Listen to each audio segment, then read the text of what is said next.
Bom dia.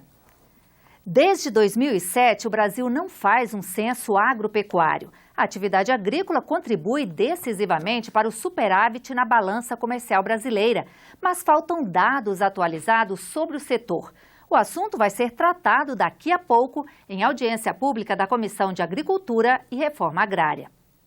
O primeiro censo agropecuário foi realizado em 1920. Ele traz dados sobre práticas agrícolas, ocupação de áreas, utilização de agrotóxicos e atividades da agricultura familiar. Uma pesquisa que auxilia a elaboração das políticas públicas para o setor. Os censos econômicos devem ser realizados a cada 5 anos, mas desde 2007 o agropecuário não é feito no país. O IBGE estima que o custo do censo agropecuário seja de R$1 bilhão.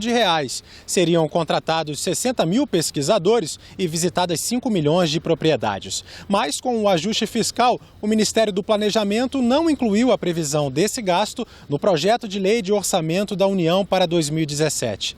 Na Comissão de Agricultura do Senado, serão debatidas formas de reverter essa situação para pelo menos começar a produção do censo no ano que vem. O censo agropecuário brasileiro é a peça mais importante para ter segurança de dados estatísticos sobre a realidade da produção. Desde os quilombolas, os assentamentos, a agricultura familiar e a agricultura empresarial ou de exportação. Sem esses dados atualizados e corretos, pesquisados e recenseados, nós não temos a segurança de dados estatísticos. Os últimos dados estatísticos são de 2007, ou seja, em 2011, o governo passado pedalou também o censo agropecuário. Deveria ter realizado. Todos os países, a cada 5 anos, realizam um censo populacional ou um censo agropecuário, ou um censo econômico, que é a forma de você fazer uma aferição real daquele momento que está vivendo aquele determinado país. Nós estamos devendo à sociedade brasileira esse levantamento.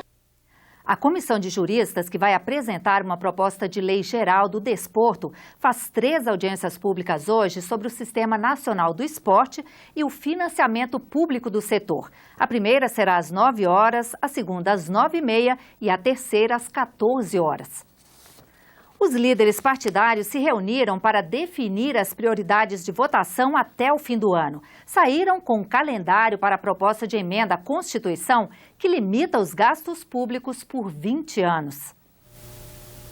A proposta que limita os gastos públicos ainda nem passou pela Câmara dos Deputados, mas os líderes dos partidos já definiram como vai ser a tramitação no Senado. Antes de votar a matéria, os parlamentares devem participar de 2 audiências públicas.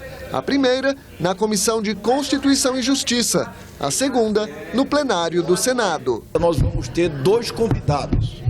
Um representando um ponto de vista e outro representando outro ponto de vista. Por que apenas 2 convidados?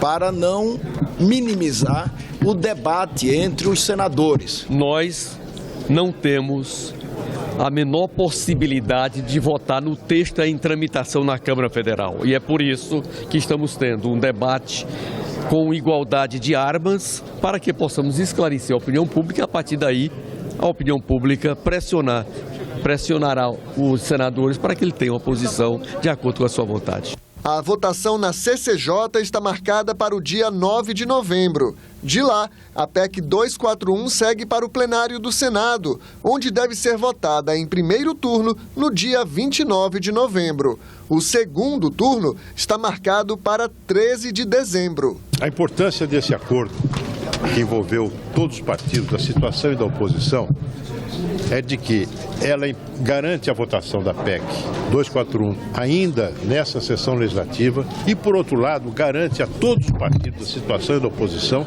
um amplo debate político em torno dessa matéria. A expectativa do governo é aprovar o texto do jeito que vier da Câmara.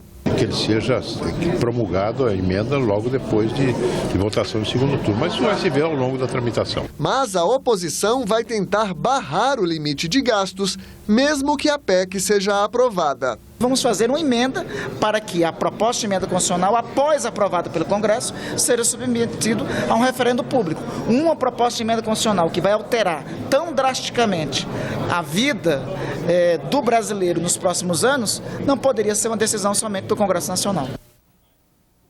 O Senado aprovou ontem a medida provisória que facilita privatizações no setor elétrico por meio da simplificação da venda de distribuidoras estaduais de energia que foram federalizadas. A MP também transfere para a Câmara de Comercialização de Energia Elétrica a gestão de fundos do setor. Você acompanha outras notícias na nossa página na internet ou durante a nossa programação nos boletins do Senado Agora.